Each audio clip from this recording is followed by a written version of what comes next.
그래서 동격입니다. 자, 전투의 목적인데 전투는 뭐 하는 거죠? 적을 경멸하는 거죠. 첫 번째 동격. 두 번째예요. 그는 누구의 적이죠. 적을 defenseless, 방비할 수 없는, 그래서 무방비 상태인 이런 뜻이 되는 거예요. 그를 무방비 상태로 만드는 것이 전투의 목적입니다.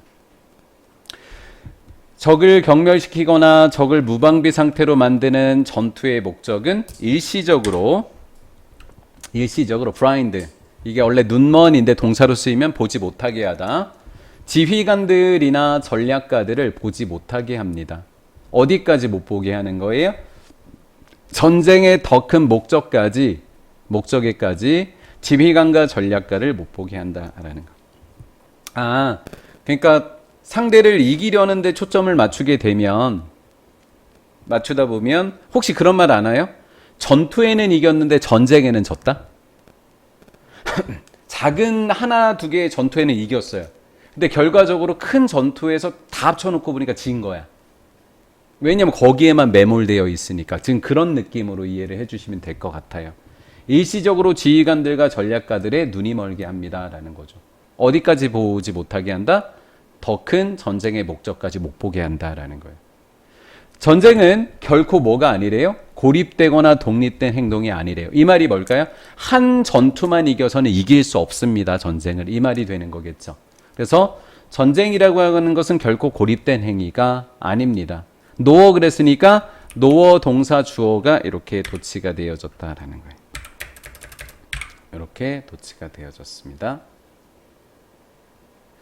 그것은 오직 하나의 결정만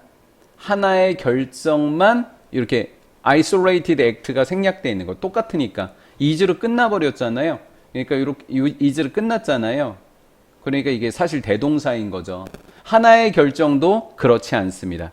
그럼 이거 넣어서 해석해 보면 오직 하나의 결정도 고립된 행위가 아닙니다. 이렇게 된 거죠. 한 결정을 했어? 그럼 그 결정으로 끝나는 게 아니에요. 그 결정으로 인해서 전쟁에서 질 수가 있다라는 거죠. 역시 마찬가지로 하나의 결정도 고립된 행위가 아닙니다. 이렇게 해석을 해주시면 되는 거예요. 요거 이해됐나요? 네, 마찬가지입니다.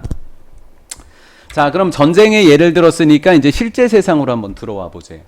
실제 세상에서 전쟁의 더 큰 목적은 정치적인 목적이라고 합니다.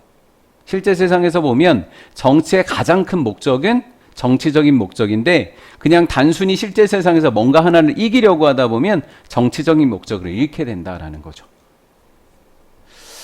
자, 그것은 전쟁의 더 큰 목적은 물리력에, 전쟁할 때 싸우는 거잖아요. 그래, 물리력의 사용을 초월합니다. 그러니까 그 이상이라는 거예요. 전쟁의 더 큰 목적은 단지 싸움을 하려고 하는 그 물리력의 사용을 넘어선다라는 거죠.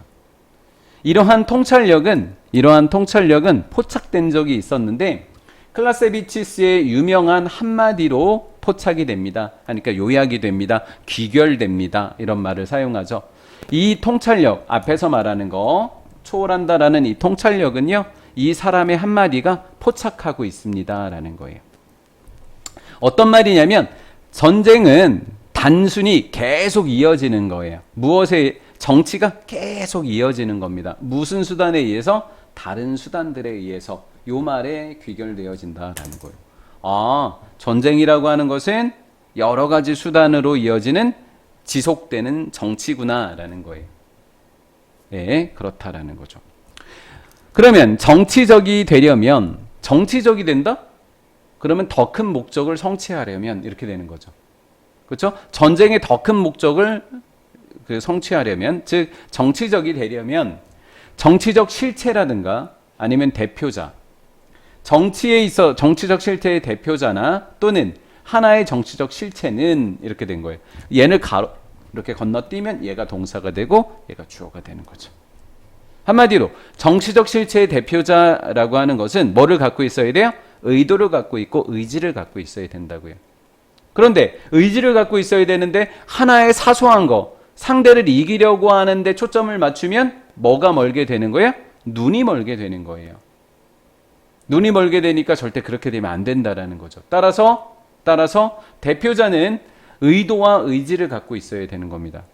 whatever 이렇게 놨거든요. 이런 걸 복합관계 대명사라고 이야기를 하죠.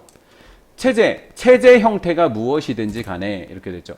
체제? 갑자기? 공산주의, 민주주의, 사회주의. 이 체제예요. 체제의 형태가 무엇이든지 간에 정치적인 실체는 의도와 의지를 가지고 있어야 됩니다. 그러한 의도는 분명히 표현되어져야만 합니다라는 거예요. 그러면 목적이 무엇인지를 보여줘야 된다라는 거죠. 눈 멀면 안 된다라는 거죠.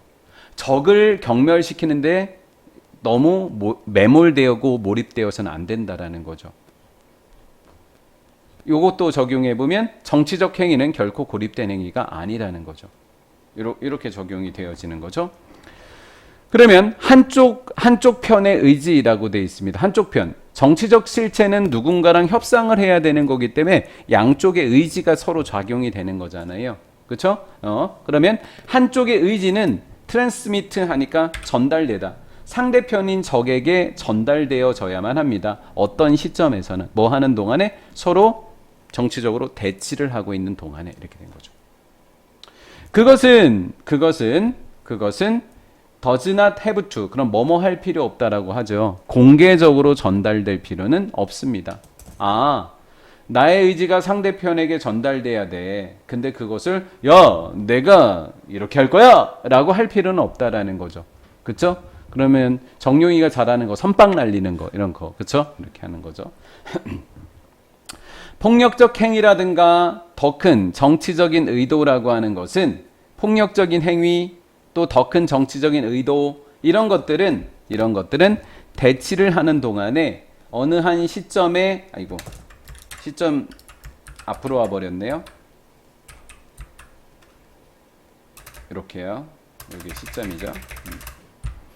대치를 하는 동안에 서로 대립을 하는 동안에 어떠한 시점에 한쪽 편 여기서 한쪽 편입니다. 한쪽 편의 탓으로 돌려줘야만 합니다라는 거죠. 폭력적인 행동, 더 큰 정치적인 의도 이것은 어떤 한쪽 편에 귀결되어져야만 한다라는 거죠.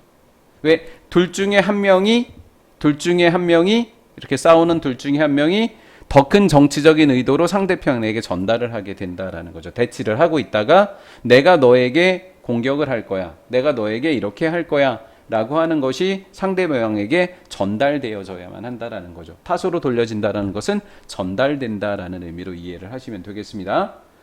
폭력적 행위, 더 큰 정치적인 의도가 한쪽 상대편에게 전달되어져야만 합니다. 어떤 시점에는 이렇게 된 거죠. 히스토리, 역사라고 하는 것은 전쟁의 행위를 does not know, 모른다라는 거예요. 전쟁의 행위를 모른다. Without eventual attribution입니다. 귀인이라고 하는 게 무엇이냐면 누구의 탓, 누구의 의도, 누구의 전달 이렇게 이해하시면 됩니다. 궁극적으로 누가 전쟁을 벌였다, 누가 더 큰 폭력적 행위를 행했다라는 귀인이요. 궁극적으로요, 누가 더 큰 무엇을 했다라고 하는 것 없이 전쟁의 행위를 알지 못한다. 그러면 not 빼고 without의 out 빼고 이렇게 해석해 주면 좋죠. 역사라고 하는 것은 궁극적인 원인이 있어야만 전쟁의 행위를 알 수 있다라는 거죠. 역사는 전쟁의 행위를 알게 됩니다. 뭐 때문에? 궁극적인 의도, 의도적인 의도 이런 것 때문에 이렇게 된 거죠. 이것을 가지고만 이해할 수 있다라는 거예요. 이해가 되셨어요? 네.